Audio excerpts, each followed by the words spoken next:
everybody, this will be the Hardheadmario, and today we're gonna go in the old schoolhouse. Yeah.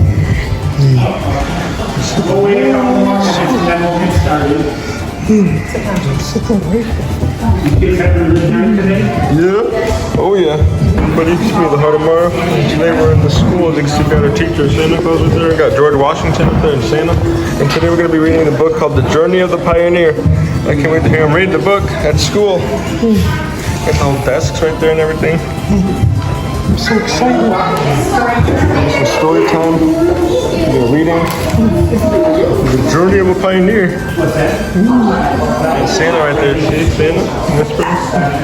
Can't wait to read this here. It looks like a Jesus book, you know how much I like Jesus. See the book? Oh, he's gonna be reading the book to us. Got George Washington right there. We're in a schoolhouse. They left the Midwest and we went out west to build a new house and to have a new farm. Okay, this is Dear Diary. My name is Olivia Clark, and I've lived in Elkwood, Missouri my whole life. But that's about to change. I've heard that many farming families are moving west to the Oregon Territory. They're looking for free, open land and a new start. Since times were tough and our little plot of land can't produce many crops, we're leaving too. Pa told us at supper. I can't sleep. Ma said Oregon Territory is far away and it will take many months to get there. Pa warned that we travel long distances through wilderness. Sometimes we'll be the only white folks around. Once we arrive, we'll have a very large plot of land all to ourselves. This means a bigger house, a barn for the animals, and space to grow lots of crops. I hope I will like it there, wherever it is. We've been selling our furniture and anything else that won't fit into our wagon. Ma has filled large barrels with food and packed our cooking tools, shine and bedding in the trunk. Way back when, they didn't have cars and buses and trucks, so they had to load everything up into a wagon. And that's how they traveled. They had their water and their food, and they'd walk. I packed my doll Johanna, but we'll leave her bed behind. Pa said that he would build Johanna another bed when he makes her new furniture. He even bought oxen to pull the wagon. You want to follow along with me? You want to see the pictures we have too? Hugged me so tight, I almost stopped breathing. Ma cried when friends gave her a friendship quilt. Pa had tears in his eyes too. I wondered why everyone was so sad. Ma told me later that we might not see many of these people ever again. I didn't want to believe her, but Ma never lies. Now we turn the page. Okay. Can you see everybody starting to leave? Come on in.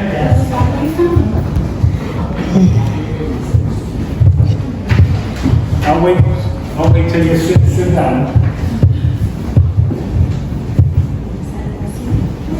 Jumping off point, Independence, Missouri. We're on page 12. You can follow along. We bought last-minute wagon supplies here and met up with others heading west.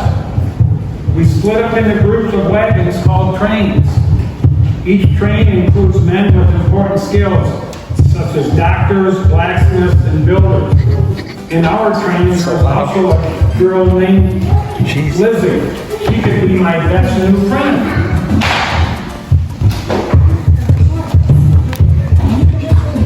We've settled into our daily routine now. We wake as the sun rises, Mom makes breakfast, Pa hitches up the oxen, we pack up our things and go away. Most of the day, we walk behind the wagon. Sometimes we pick wildflowers. We travel up to 15 miles until nightfall, or we fall over.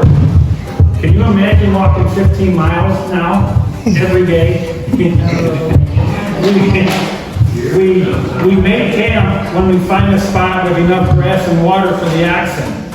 Paul unhitches the oxen and lets them rest. I I collect dead sagebrush and dried buffalo dung for the fire and help put up our tent. Mom makes dinner. Did you have a question? Did you want to? Was it a real school? Oh, no, this is what they call a replica. This is what a school used to look like way back in the 1800s. And at 12:30, we're gonna have the next schoolhouse. So if you wanna find out how kids learned way back then, you can stay here and learn. Okay? After dinner, we clear the tables, wash dishes, and make beds in the tent. On special nights, and others play their fiddles and harmonicas. We sing and dance under the moon. Most nights, we just want to rest. I count backwards to get to sleep. It keeps me from wondering how close the howling animals are. Men take turns sitting watch to protect the camp. I try to be brave when we cross rivers, but it can be cold, wet, and scary. When the rivers are low, we just walk across. When the rivers are high, we wait until they are lower, and then the oxen pull the wagons across. As we cross, we watch the fast-moving river currents. Yesterday, one man drowned when 2 wagons tipped over. The families lost everything. I have seen Indians from far away a few times, but today I saw my first Indian black dog up close. He was tall, thin, and had dark hair and skin. He wore leather and feathers. He offered us buffalo meat. Mom gave him some blankets in return. Pa traded some nails and beads for some moccasins. Do you kids know what moccasins are? Do you know what moccasins are?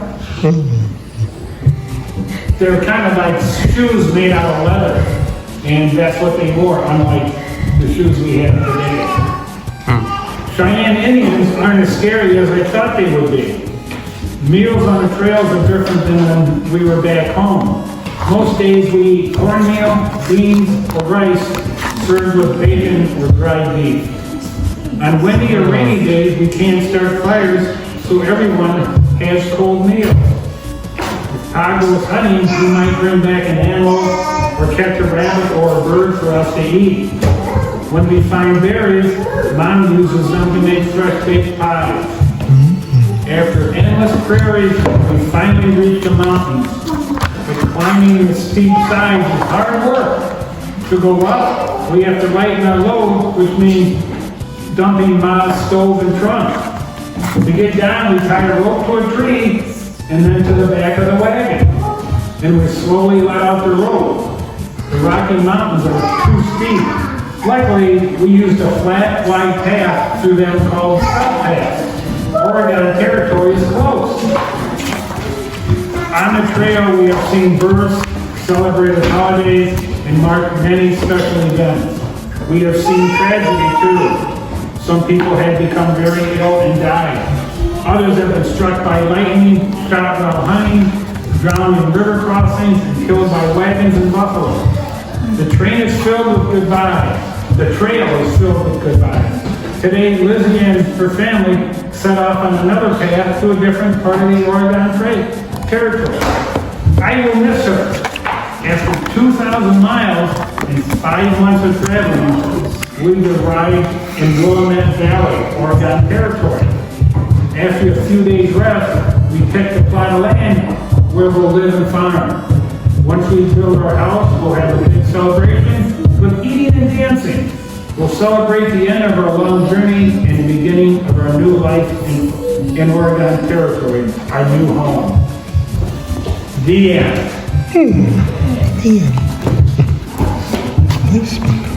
Thank you. You're welcome. Hello, everyone, it's me, the Hardheadmario. Today we're in an old school. Look.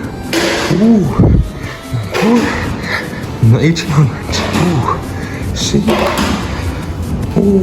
Down in Ohio, swag like Ohio. Down in Ohio, swag like Ohio. Down in Ohio, swag like Ohio. Down in Ohio, swag like Ohio, down in Ohio, swag like Ohio, down in Ohio, swag like Ohio, down in Ohio, swag like Ohio, down in Ohio, swag like Ohio, down in Ohio, swag like Ohio, down in Ohio, swag like Ohio, down in Ohio, swag